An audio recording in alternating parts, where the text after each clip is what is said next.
Hi guys, a day in my life as a content creator, age of 18. So, for today's video guys, nag-akas muna tayo ng ating mga damit kasi tuyo na yan. At kasi nga naglalaba ulit ang ating sister, kaya pinapakuha na yung mga hanger.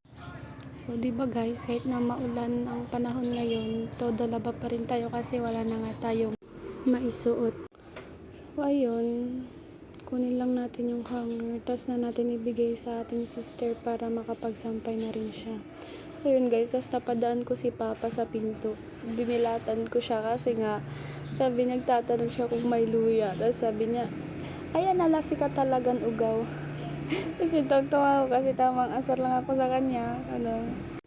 Ganyan kasi kami maglambingan. Tapos yun guys, binidyohan ko siya, sinabi kong mag-hi siya.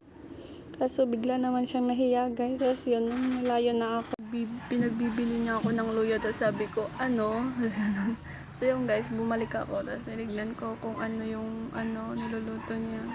Tapos sabi ko mag-hi ulit siya. Tapos tignan yung ginawa niya guys. O si kalokohan din ng tatay ko, di ba?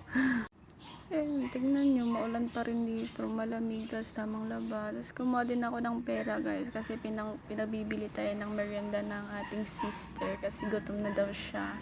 So yan, palabas na tayo sa ating mahiwagang gate. Ay, mahiwagang salamin. Ay, kinanta. So yun guys, maulan-ulan.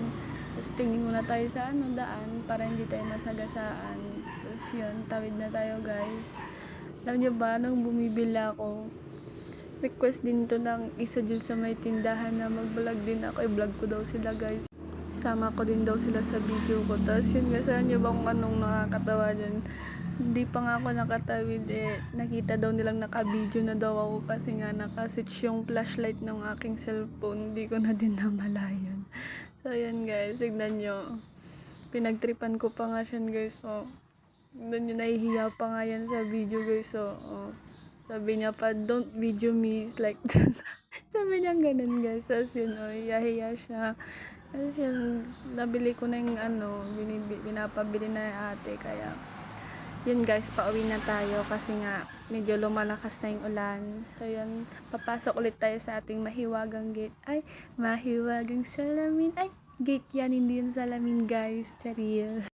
So ayan, nakarating na pala tayo sa bahay, tsaka kuha na rin tayo ng baso para makapagberyenda na din tayo. Medyo nagugutom na din ang person So yun guys, pinagtripan ko muna ang papa ko. Tinanong ko kung ano ang kanyang niluluto. Sabi niya, I'm cooking. Like, diba? Kalokohan lahat ng mga pinaggagawa ng tatay ko. Tapos yun, sinabi ko, tara dito po, may merienda, may cook doon. Tapos tignan nyo guys, kaya pala ayaw niya ng cook kasi nga, may merienda pala siyang iba guys. Tawa ako, bumalik ulit ako sa kusina guys kasi inutosan tayo ng ating sister na kunin daw yung ating panungkit kasi nga sasampay na siya guys. Sasamahan na din natin para mabilis tayong magtapos. So yun guys, nakuha ko na nga. So, balik na tayo dun guys. Bigay na natin ang panungkit. Tapos yun guys, bumalik ulit ako kay Papa. Tinatanong ko kung ano yung kanyang niluluto. Tapos sabi niya, dapat ang nagluluto dito yung kusinera Sabi niya ganun guys. Tamang reklamo pa siya rin lang magluluto. Tignan nyo guys. Tapos sabi niya na, sabi ng ate mo, madami pa ang laman ng gasol pala. Yun pa, ubos na daw pala guys. Puro kalokohan na lang nito papa. So yun guys, tara merienda tayo guys. So yun.